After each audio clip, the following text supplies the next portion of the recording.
I'm Gary Miller. I work for the USDA's Systematic Entomology Laboratory at Beltsville, Maryland. I'm a research entomologist working on the Aphidomorpha, which includes aphids in the strict sense, adelgids, and phylloxerids.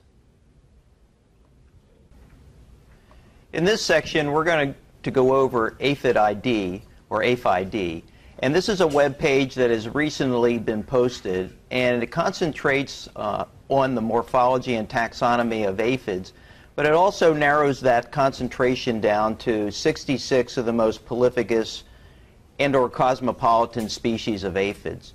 So the number of aphids that were selected for this particular web page were based upon Blackman and Aesop's series of books and their cosmopolitan or their prolificous species of aphids. But we've also included those prolificous species that have been most intercepted or intercepted at our U.S. ports of entry. So the numbers of species on their list versus the other lists for the U.S. intercepted ports were combined. So let's go over just about how you use this particular tool. Using the mouse here, it's located at aphidnet.org with the web address right up here. And this is our home page, basically giving you an introduction to the web tool itself. One thing I like about this is going to the morphology section.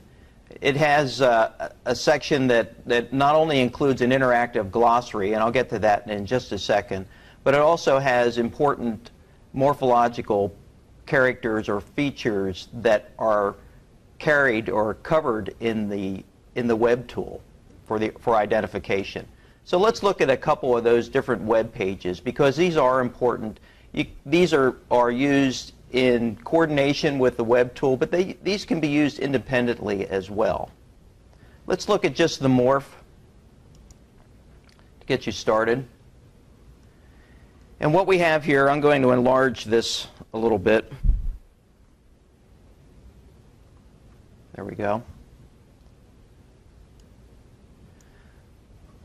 The different morphs that are covered in AphID are the wingless adults and the winged adults. And this is a wingless adult called an aptera. As you can see, it has no wings, aptly named. And this particular identification page just gives you an idea of what that looks like. And here we have a winged adult. So I mentioned the key covers adults, and this is one of the questions that is often asked by students who first get into the study of aphids, is how you tell an adult from an immature, especially given the fact that there are adult aphids that don't have wings. So one of the important characters that you would have to look for is this genital plate. And this plate is highlighted here, as you can see the arrow that also shows that. And it also shows the rudimentary gonophysis shown here. And so these are the structures that distinguish adults from immatures. And again, that genital plate is highlighted. Okay, let's go back to some of the other features. Let's look at antenna.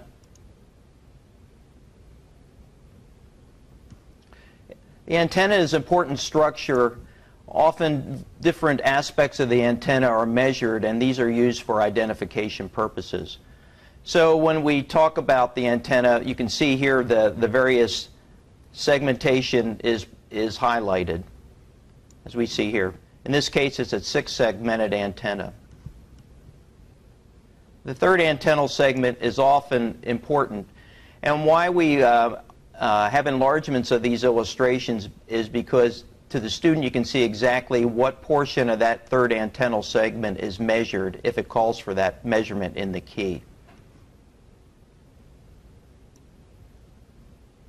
The last antennal segment is also a very important character for identification of aphids, not only in AphID but also in a lot of the traditional keys. And this includes the length of the process terminalis, often called the PT, and you want to measure the length of that. And you also may want to measure the length of the base. And so this highlights exactly where those parameters are measured.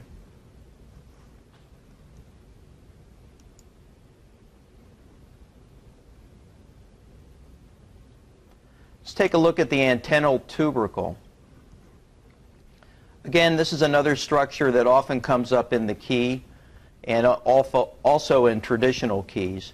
The antennal tubercles are actually not part of the antennae, they're actually part of the head region.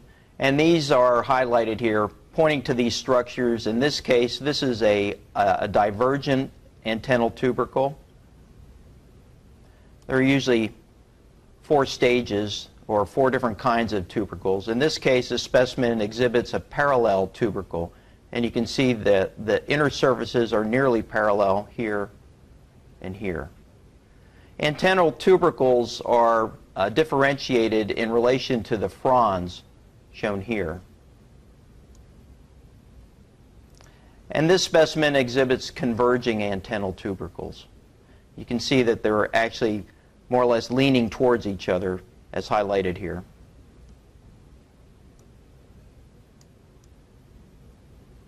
We also have specimens, or actually I should say species, that exhibit reduced antennal tubercles.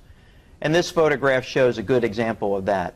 Again, the antennal tubercle is much more reduced versus the other species that were illustrated. You can see it's lower than the fronds, this portion here.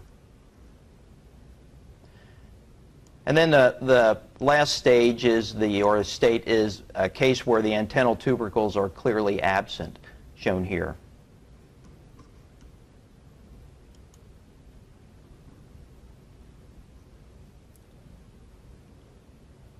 Let's look at the body in general.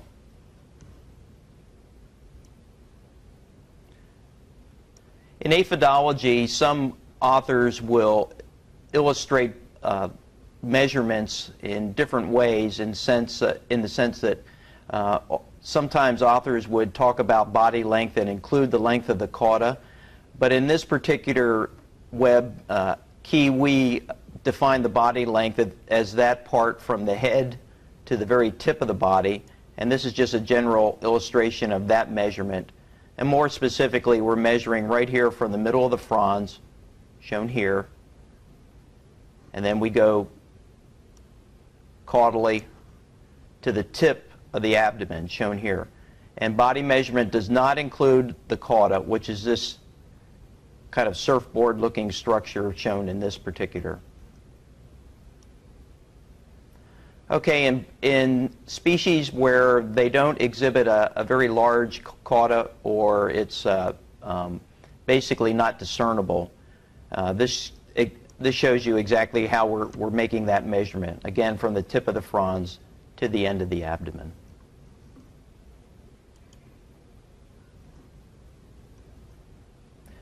I mentioned the caudas, and this is a very important structure for aphid identification.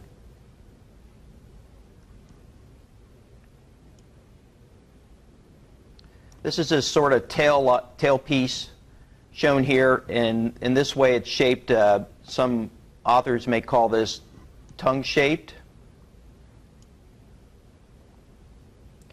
The cauda measurement is from the base of that structure right here to the very tip, shown here.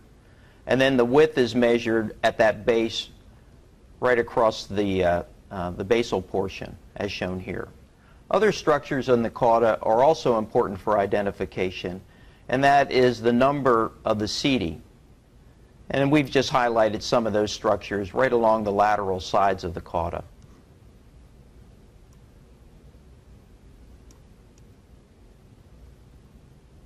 Not all caudas are shaped alike. In this case, we have a knob-shaped cauda, in which that instead of a long narrow structure, we have a structure that's indented and is more knob-shaped.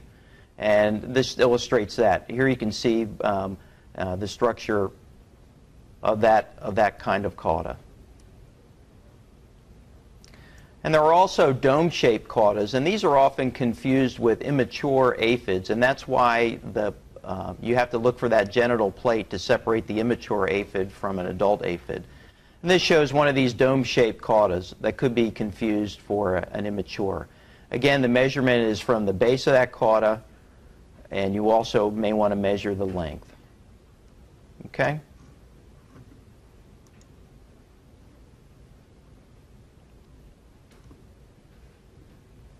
I'm going to go to the head spicule. Head spicules are small projections that are located aptly named on the head. In some specimens, you'll have these small projections as highlighted here. In other species, they're much more prominent, as we have here.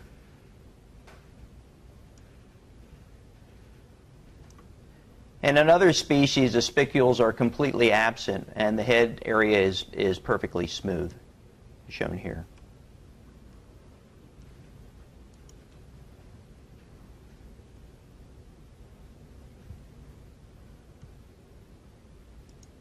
We're going to look at the rostrum.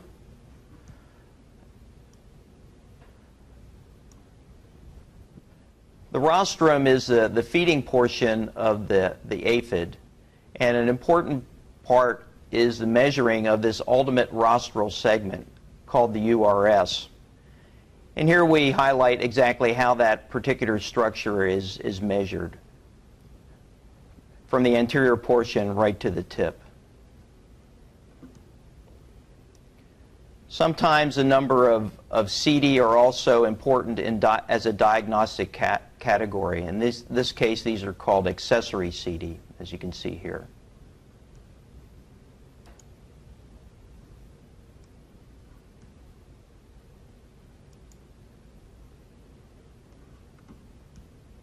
Let's also look at the siphunculus. I like to call these the dual exhaust pipes of the aphid world. And the siphunculus is variable in shape depending upon the different species, and some species don't even have siphuncuли. They're completely absent. This highlights a good example of what some folks may call a typical aphid siphunculus. But there are also short siphuncuли, as you can see here.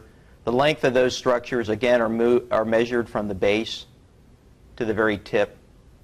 And sometimes in the key, it'll call for a measurement at the midpoint, as highlighted here, or at the basal point, as shown here.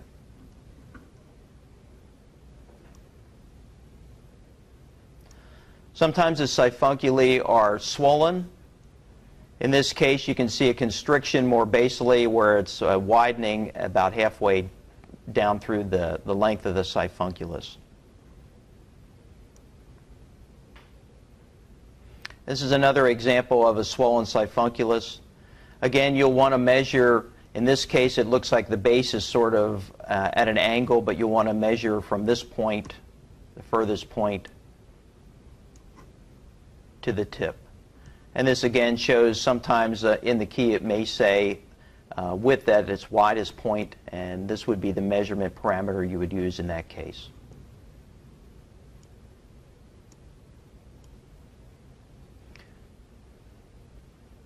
And this is a case where you have a conical siphunculus. The siphunculus is greatly reduced. It's on a sclerotized region.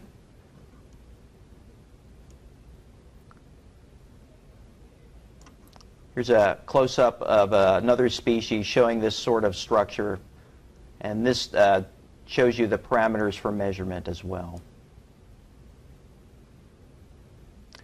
And in other cases, sometimes some species have CD on the siphunculus themselves, and this illustrates those structures, as we have here in Granidia.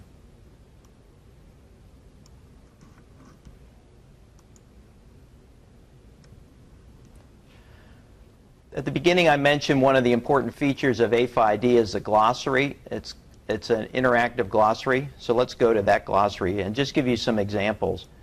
And what we've done here is that all the terms that are used in aphid morphology and taxonomy are included in this glossary.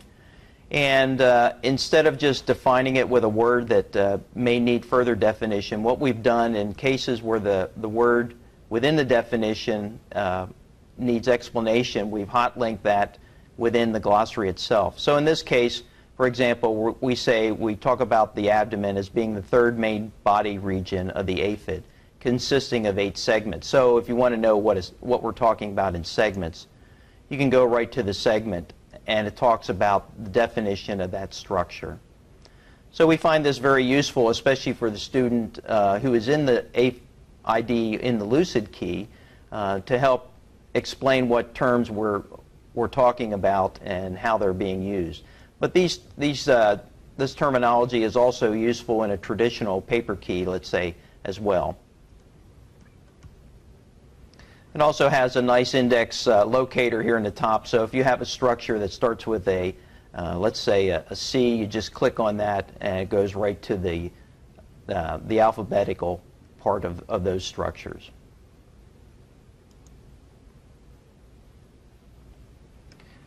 One of the other features in the key is the linkage to images. So if you have something where you're talking about the siphunculus, again, where we have a link to the image, you can click on that, and if you're not sure what a siphunculus is, it goes right to the morphology page, and again, down through the various variations of the siphunculee.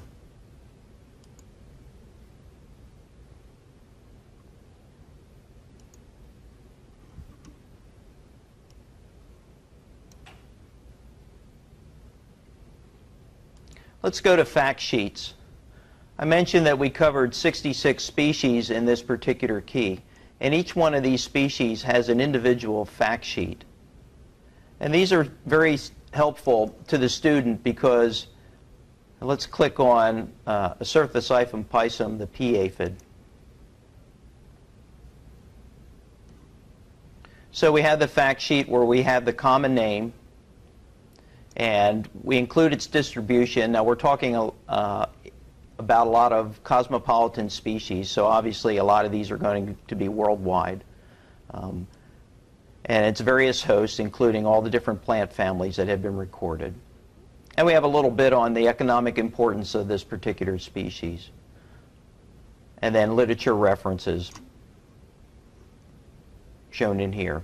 And then you can also go to the taxonomy of this species through AphID species files. So if you want to know all the various synonyms of the pea aphid, you can click on that, and that particular link will help show that, as well as various literature on that particular species.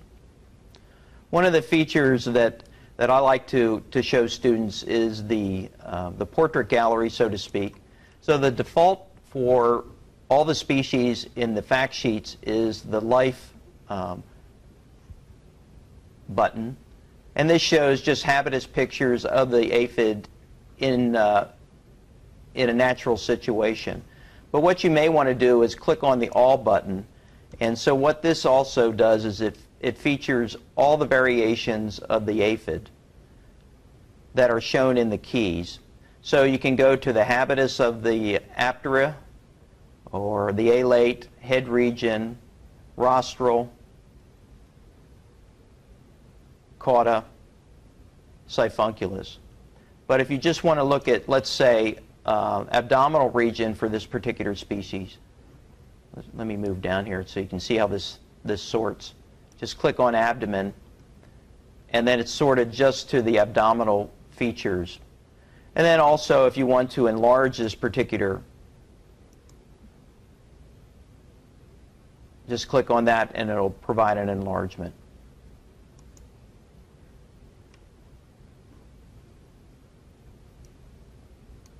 So let's go to one of the other, let's say, key characters of AphID, and that is the lucid key. So you would get to that key from in the Key tab by just going to Key.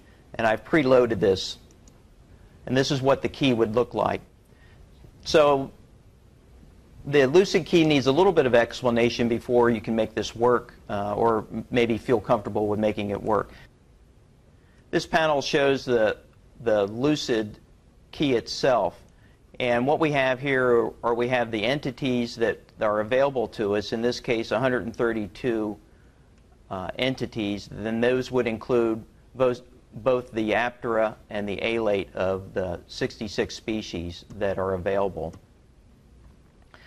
And also on this panel on the left, you have the characters where you can select in order to prune this tree.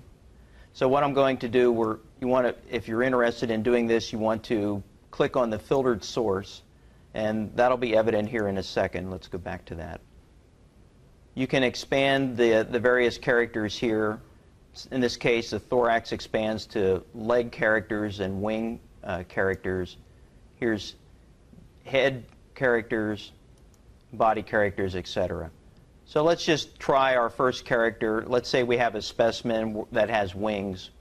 So we want to click on the presence of the wings. And once you do that, you prune 67 of the available entities from what was available to you before. So now you have 65 remaining. And at this point, you're allowed to either enter the character that you want to particularly work on, or you can allow the program to enter a character or choose the next best feature that prunes those entities down the quickest. To do that, you want to select this magic wand that's shown here. And so the program has selected Antennal 4 Renaria count. I neglected to say in the introduction on the fact sheets on the sensory structures in aphids are called renaria. And these are small. In some cases, they're transversely located. In other cases, they look almost donut-like along the edge of the segment of the antenna. So it's allowing us to enter this. So you want to click in there. And you have a specific range that you can enter. In this case, it's 0 to 60. So let's put 4 in. So what this has done is it has pruned an additional numbers, and we have 15 entities remaining. So let's say we want to allow the program to select the next best feature. So it's saying the next best feature is antenna 5 renaria. And again, you have a range. So we have 0 to 16. And let's just say 10 on 5.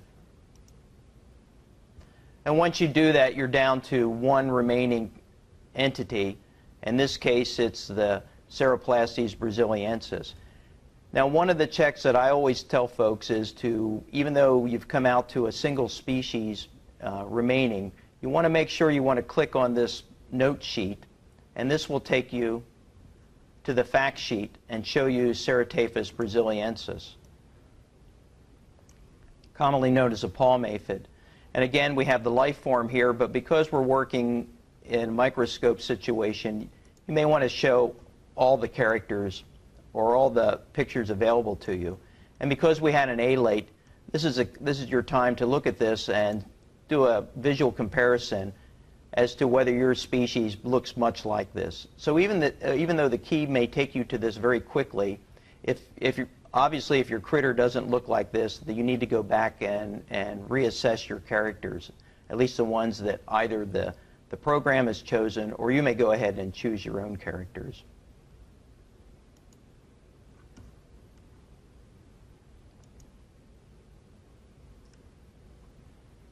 And also with this feature here, this is not a good example, but if we had, let's say we go back here and we're going to change it,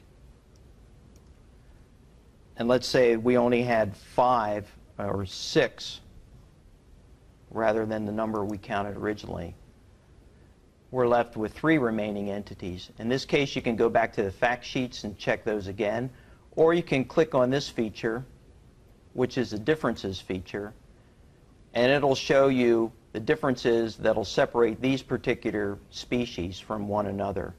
In this case, it's saying the next best feature is going to be the abdomen caudal shape, and the best way to separate it would be through the shape of that cauda, whether it's knob-shaped, dome-shaped. Okay?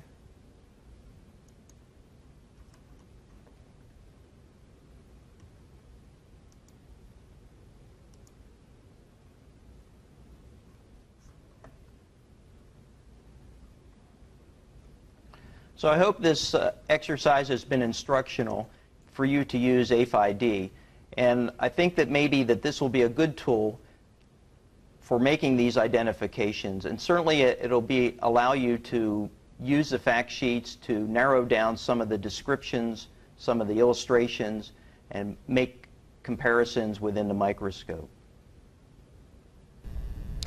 What are some ways to distinguish between the tubercles?